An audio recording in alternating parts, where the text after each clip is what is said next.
top players, they've only got about 100, 130, 140 APM.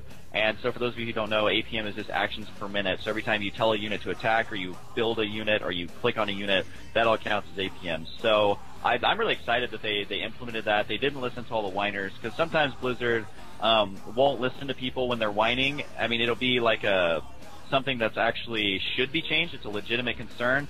But in this case, they didn't listen because they saw ahead of time that it wasn't a legitimate concern. So I definitely think it was good on their part to implement that.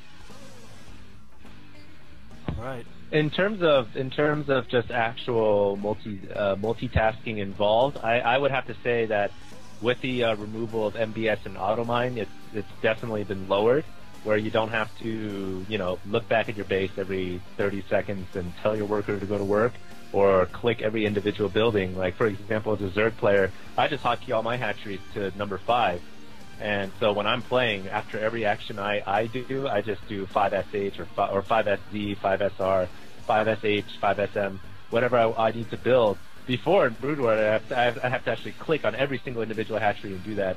So in terms of actual skill, I think the skill is still the same, but in terms of actual physical limitations, you don't have to, click as many things, which I think it's a welcome change for people who are just getting into the game, and almost, you could say, a necessary one, to remove MBS and automine, simply because people don't want to sit down in a game and have to click all those things and think to themselves, wow, why am I using this kind of old technology when I should be able to just select everything at once?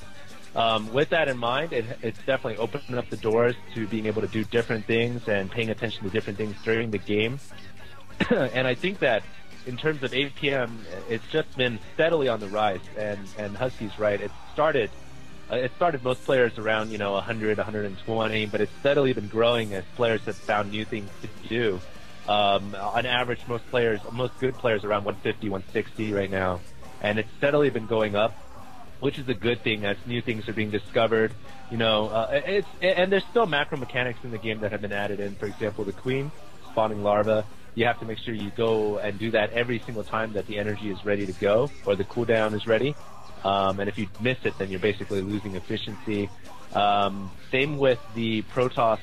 Actually, I have to say the Chrono Boost, that's a little bit more difficult because you've got to select the right building, and so that's definitely got a macro aspect to it. But the mules, I think, could be changed to where you can only summon one mule at a time, because as it stands right now, there really is no punishment for a Terran player to just save up all his mules, not be on top of his macro, and then he can just spam as much mules as he wants to get right back into it, and it doesn't really make a difference. So I think in terms of macro, Terran might need a little more complications, but I'm a Zerg player, so what do I know? Actually, that's interesting, because in an interview with Artosis I did really early in the thing, we actually had the same question come up, and he said something around the lines of that that APM that people in Brood War just put into what you could call work. The amount of APM that just increases and increases as the game goes longer and longer.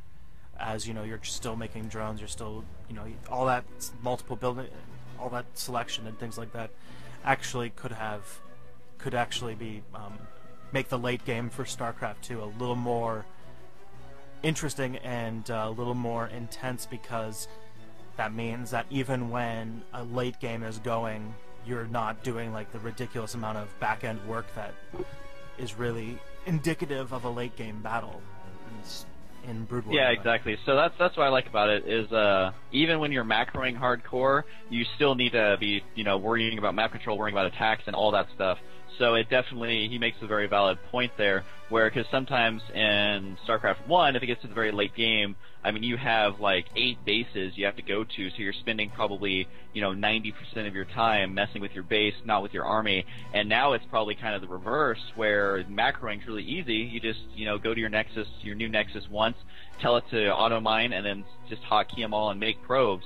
And so that takes probably 1/10 the time, and that does allow for a ton of strategies. And I think one thing that people are starting to do now more is they're actually starting to split up their army. They're trying to get those flanks. They're trying to harass expansions, because as even I suffer from this a little bit, but for newer players especially, they're like, oh, I can move my army in one big blob. And so I would still say the majority of players do that, but as the game progresses, as people get better, they're going to realize, oh, maybe I don't need 10 Thors, 25 Marauders, 2 Banshees, and like a couple other units to attack this expansion. I can just send in 2 Hellions and it'll do the same amount of damage. So as the game progresses, as players get better, we're gonna I think because of all the new mechanics, we're gonna see a lot more multitasking, and it looks like HD is actually gonna BRB. So I'll just end my point there. Okay, that's great. It's a really fun new game. Obviously, I mean, we're all dedicating a lot of our free time to doing this, and it looks like you guys are kind of shaping it up to make it your careers almost. Hopefully. If you guys, yeah, we're hoping that if you guys are following StarCraft 2, just know that since our channels are fairly popular, we've talked to a lot of people who are I don't know what to call them. I guess I could call them higher ups who are interested in the potential of StarCraft 2, and so people watching. I don't want to plug our channel specifically in this statement, but just watching the videos on YouTube, that's actually directly helping esports as far as StarCraft. Like when I think of esports, I think of StarCraft. I know I'm biased, but just watching the videos on YouTube, it's the fans who are going to make the companies want to throw down the big bucks, are going to want to make those companies start the NASL, North American Star League. It's just something I made up, and obviously everyone's not from North America, but even around the world, just watching the videos, because my channel, I'm just familiar with my channel, so I can use that as an example. The videos I'm uploading are getting as many views as a lot of the top YouTubers out there, and so that is a lot of power when it comes to the future of StarCraft 2. So I can't even express how excited I am.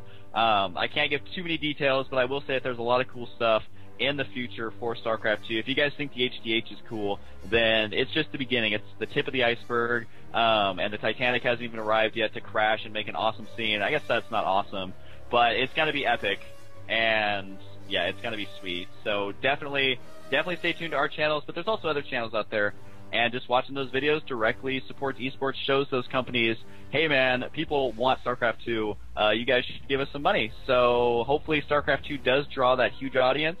And Alex, are you actually there? Are you ready to talk, or are you still stuffing your face?